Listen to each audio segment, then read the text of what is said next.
Hey guys, Bob here, that Scottish drummer, and welcome to this video, which is a two-part series on how to connect your Roland SPD-SX to an iPad running forScore and get them to communicate with each other. In this video, which is part 1, we are going to look at how to get the Roland SPD-SX to control forScore. What this means is by striking a pad, you can send a signal to forScore, which can do things like turn a page forwards, turn a page backwards, start the metronome, stop the metronome, pull up a set list, pull up search. Literally anything you think you want to control in forScore, you can do that from your Roland SPD. So let me jump in here and give you an example of what I'm talking about. Okay, so let's say we're doing our set list here. We're doing our 80s set. We're down at Rosanna. So we want to go next page, boom, next page again. Go back 2 pages, forward to Heartbreaker. What's the tempo of Heartbreaker? Okay, there we go. It's so cool. You can see the set list, you can see what's coming up next. Unfortunately, that doesn't get rid of it. That would be so cool if that pulled it up and put it away, just like the metronome does, but you do still have to reach out and touch the screen. Say you want to annotate, maybe you're in rehearsal, you can pull that up right away without having to touch on the screen, but again, you have to get rid of it.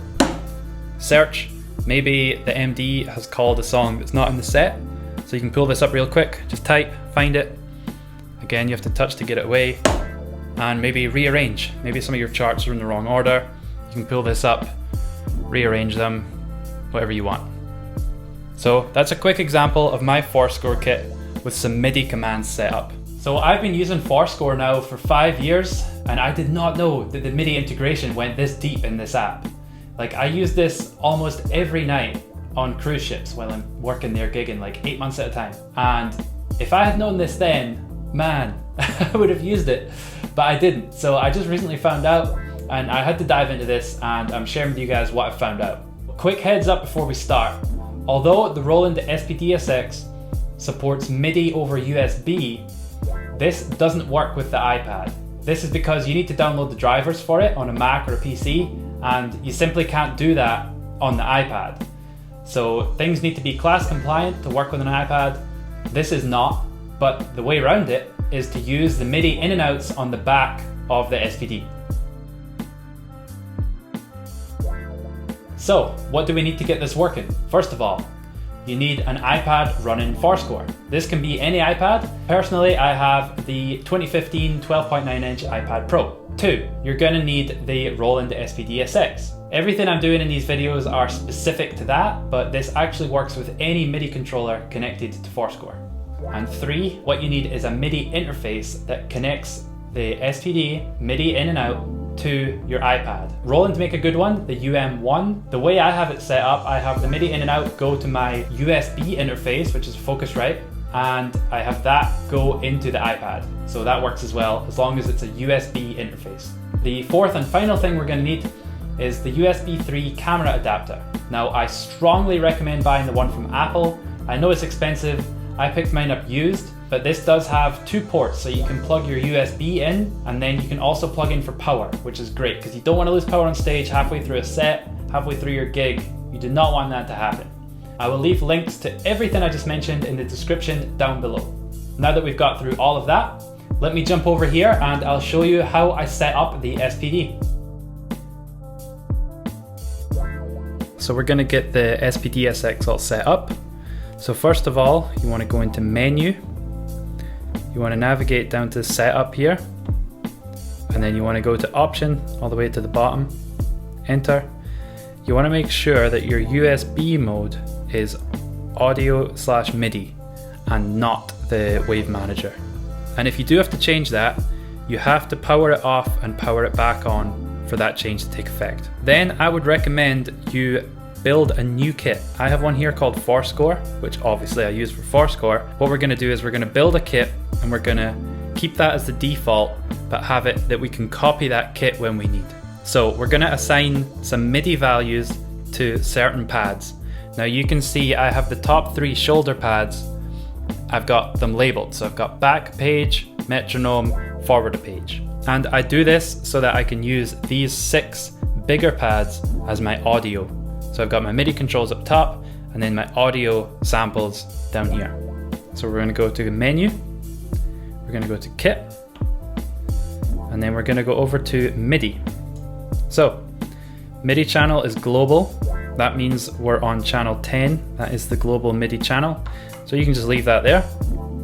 MIDI note number. So this is the value. So I'm already on this top pad. You can move the pads around. So let's go for this top pad here. I have assigned that a MIDI note of 0, which actually has a note that has a value of 1. So we'll go to the next pad, and I have assigned that MIDI note 1. Okay, so that's my metronome. Now you change the MIDI note by the plus and minus here. Okay, so that's 1, go along. My third shoulder pad, I have that set to 2, right? I just did this because it was the closest numbers to 0. So I've got 0, 1, and 2, okay? So that's what I've got going on there. One thing I did find from the MIDI pads, it was sending a sound. The MIDI was sending a sound, which I did not want. So I routed that not to go to the front of house, right? Not to go from the main output. I'll show you how I got that set up as well. If you go to output, this is where you can route the MIDI so that it doesn't make that annoying noise.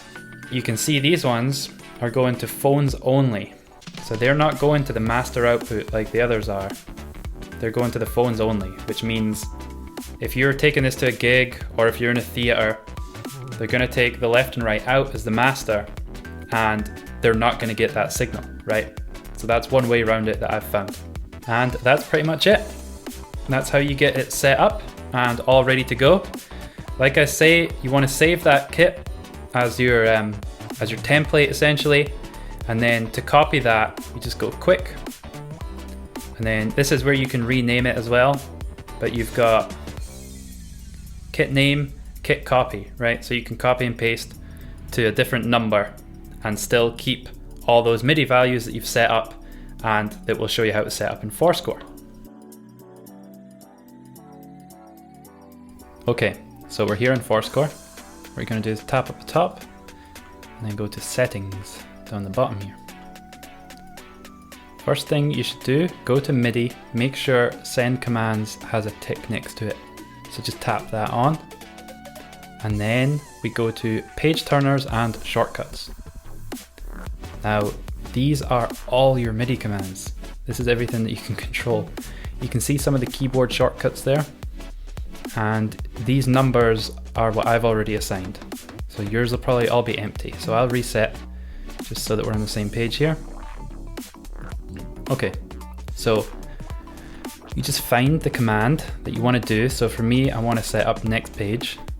So you click on it, it says listening, and then all you do is hit the pad that you want to do that command. And then a number appears which corresponds to that pad, and that's it set up. So you just go through for some of the other ones. So you want to go back page, hit this pad, there we go. So you just go through, figure out which shortcuts are going to be good for you. For me, I just use 3, previous page, next page, and I also use metronome, whatever that one is, down here, utilities, metronome, and that toggles it both on and off, which is very cool. Some of these only toggle it on. So forScore, if you're listening, let me toggle it on and off. So there we go. That's all you really need to do. So that about wraps it up for this one, guys. You can now control forScore from your Roland SPD-SX. How cool is that? Be sure to look out for part 2, where we're going to do the opposite. We're going to control the SPD from forScore, which means you can pull up a chart and you can have the sounds for that chart appear at the same time on the SPD, which is crazy. So stay tuned for that, guys. Subscribe so you don't miss it. If you liked this video, please hit like and comment down below. Tell me, have you got this up and running? Are you going to be using it? Are you looking forward to it? So thanks, guys, and I will see you in the next one.